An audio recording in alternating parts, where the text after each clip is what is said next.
Hello, hello po! Ayan, muli pong nagbabalik akong inyong lingkod, Kalingap Kiel.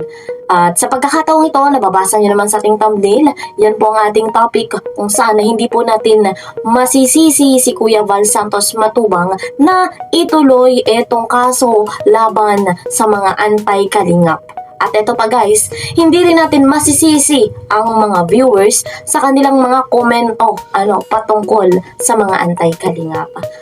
May nagsabi nga po na talagang ang mga antay, lalo na po itong Nanay Hansel. Guys, binase lang natin dito sa komento at ayon sa kanila, abay mayabang, matapang, ungrateful.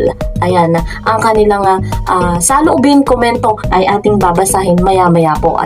So, bago tayo magpatuloy pa, bago natin tuluyang talakayin pa, ako po sa inyo bumabati na isang magandang araw, magandang gabi po sa inyong lahat. Ayan, at paklik po ng notification bell. At kung bago po kayo sa aking channel, please po subscribe, like and share my videos. And don't forget, kagaya ng sinabi ko kanina, click the notification bell nang sa ganun po ay updated kayo sa mga ina-upload kong video. Supportahan natin Kuya Val, Kalingap Rob, ang buong team Kalingap. Ayan. So, dumako tayo dito sa ating pinag-uusapan. Alam ko, marami na nakakita nitong post at may nakapagbigay na rin po. Marami na nakapagbigay ng reaction na video. Dito nga po, may post si Kuya Val kung saan, ayan. So, papakita na lang natin dyan sa screen. Ayan, nakikita nyo po. Ayan. So, may post si Nanay Hansel na kung saan, sabi dito, tanong mo sa sarili mo bakit ikaw at balikan mo ulit mga pinaggagawa mo na kahit bata ay patulan mo pa po. Sana po kasi nagpakamatanda ka. Ayan.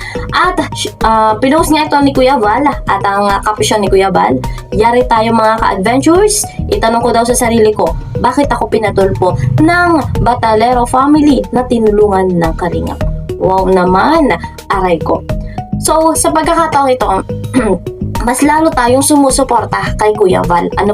Dahil sa ganitong pagkakataon, kitang-kita natin yung ugali kung ano pong meron ang kabilang panig. Ayan, at ang mga viewers, ay hindi na rin natin mapigilan kasi kanila naman itong saloobin, nasasabi nila na ang pamilya nga daw pong ito, magbase tayo. Ayon pa dito po sa comment, ayan. Dito tayo sa comment, nagbabase, ang yabang na ni Hansel ngayon. Ulitin natin, ang yabang na ni Hansel ngayon, samantalang dati may paiyak-iyak pa. Just me die, asan isip mo? Ayan, matapang na sila, magaling na sumagot, ubos pera nyo pag nagkataon, batalero sa mga hearing. Ayan, aray mo pakak, wala ng utang na loob. Nagkasal po na pala si Hansel, Buti nakita sila ng Kalingap. Kung hindi, wala sanang cellphone at lumpo pa sana tatay ni Amnesia Girl.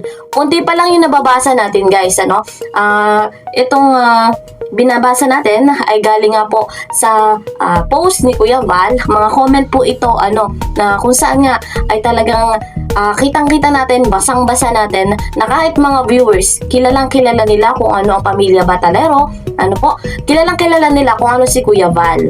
At nasaksihan din natin, may vlog naman, may pinanghahawakan tayong ebidensya mula part 1, yung episode 1 sa vlog ni Kalingap Rob hanggang natapos ang vlog ay meron tayong napapanood, nakikita na nagsisilbing ebidensya.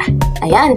So, hindi natin masisisi kung mga viewers ganon yung kanilang mga saloobin, kung ganon yung kanilang mga komento patungkol nga po dito sa pamilya Batalero. Kanila po yung saloobin At kung baka iisipin din natin talagang hindi tayo magtataka kung bakit gagawin talaga ni Kuya Val na ituloy nakasuhan etong mga anti-Kalingap. Marami po yan So, sa pagkakataong ito, wala tayong ibang gagawin kundi suportahan na lamang si Kuya Val dahil panahon na para makamit ang hustisya. Ayan, at talagang kakaiba na ang ginagawa ng mga anti-Kalingap.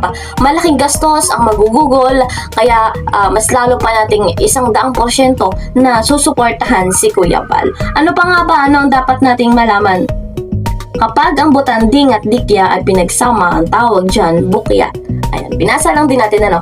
So kung gusto ninyo na kayo mismo ay magbabasa, pumunta po kayo sa Facebook ni Kuya Val, Val Santos Batubang. So makikita nyo doon yung post na ito. Ayan, kahit kayo po magbasa, para patunay na hindi ko po gawa-gawa yung komento, nagbatay po tayo dito nga po sa mga comment. Ayan. Huwag padala sa drama ni Madam Hansel, Kuya Val Santos Matubang. Nagdrama lang yan para kaawaan. Ayan.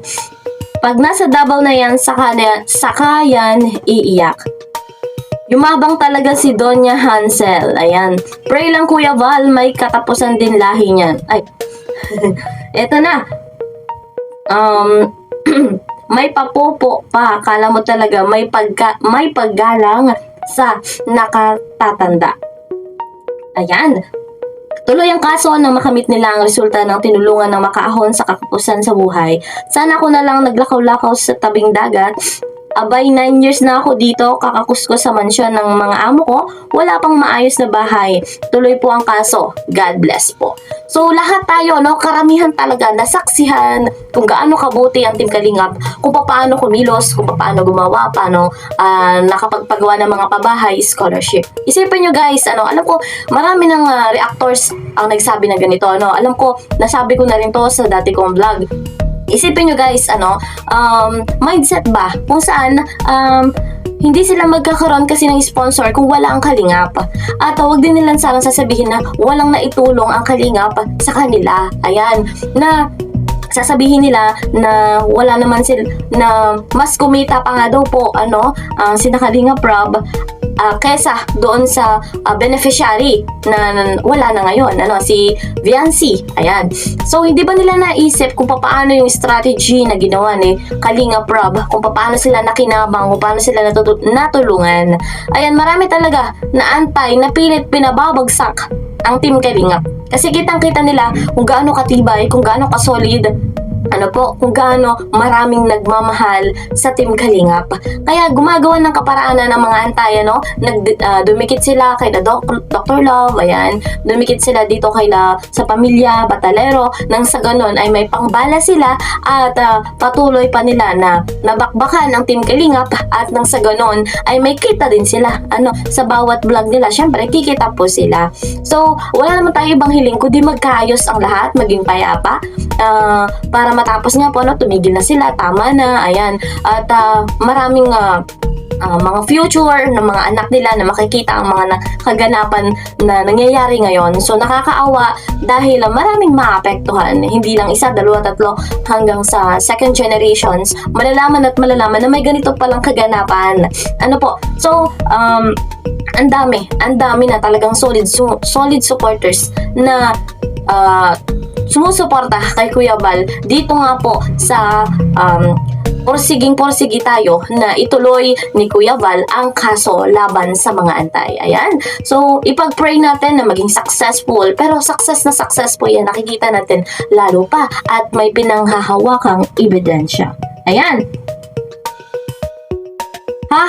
Sobra naman si Hansel. Malaki ang pinagbago mula noong nabago ang buhay nyo. Natulungan ng Kalingap at sponsor. Noon, paiyak-iyak pa. Best sa acting, hehe. Tumaas ang lipad, kaya nanunuwag na ngayon. Eto guys muli ay binasa ko po ito dito sa comment section kay Kuya Val sa kanyang post.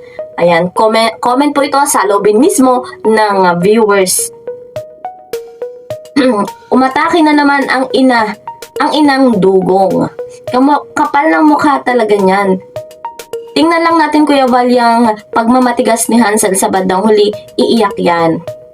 Aray mo, matapang pa din tuloy ang kaso. So ayun, hindi talaga tayo magtataka. Kung bakit itutuloy talaga ni Kuya Val yung kaso. Ayan. So, malinaw naman, So, si Kalingap Rob din, ang alam ko ay magpa-file din niya ng case, ng kaso laban sa mga anti-Kalingap. Kaya, grabe, matindi, ang dapat nating abangan. Ayan, malalaman din po natin ang magiging resulta. At sure na sure po tayo na success para sa Team Kalingap. We are one Kalingap, one family. Hanggang dito na lamang po. See you po sa next video. Mag-iingat po kayo palagi. God bless everyone. God bless Team Kalingap. Bye-bye!